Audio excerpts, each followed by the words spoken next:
le Parti du travail s'oppose fermement à cette modification de la loi qui règle l'accès au logement subventionné, parce que, en effet, cette modification de la loi est une modification de préférence nationale, c'est-à-dire elle fait croire que le problème, en l'occurrence du logement, est dû à la population migrante ou étrangère qui serait la cause de la pénurie de logements, alors que ce n'est pas du tout le cas.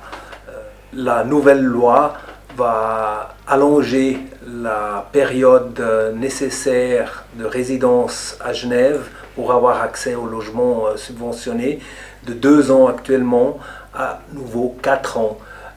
Et en faisant cela, cette mesure va pénaliser la population la plus précaire, notamment des travailleurs.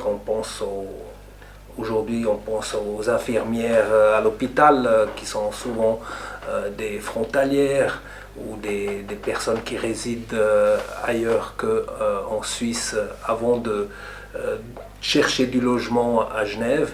Et aussi, elle pénalisera les étudiants qui ne résident pas à Genève depuis 4 ans quand ils commencent leurs études à l'université. Et en ce faisant, elle favorise indirectement, par contre, tous les gens qui ont les moyens d'accéder au logement cher. On pense à Genève, tous les traders et les CEO des multinationales de la finance et des multinationales, des traders qui viennent travailler et s'installer à Genève. Et dans ce sens, cette modification de la loi, en précarisant une population qui a déjà plus de difficultés à accéder au logement, simplement ne va pas augmenter l'offre de logements accessible et abordable pour tout le monde. Pour cela, il faut des vraies mesures d'encouragement pour le logement social. Il faut que l'État investisse davantage et il faudrait peut-être aussi qu'on transforme une bonne partie des surfaces de bureaux vides aujourd'hui à Genève en un appartement pour se loger.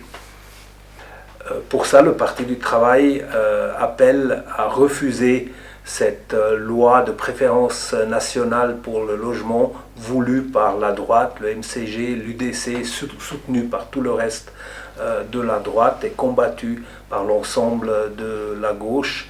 Il faut voter non à cette loi de priorité au logement pour les Genevois.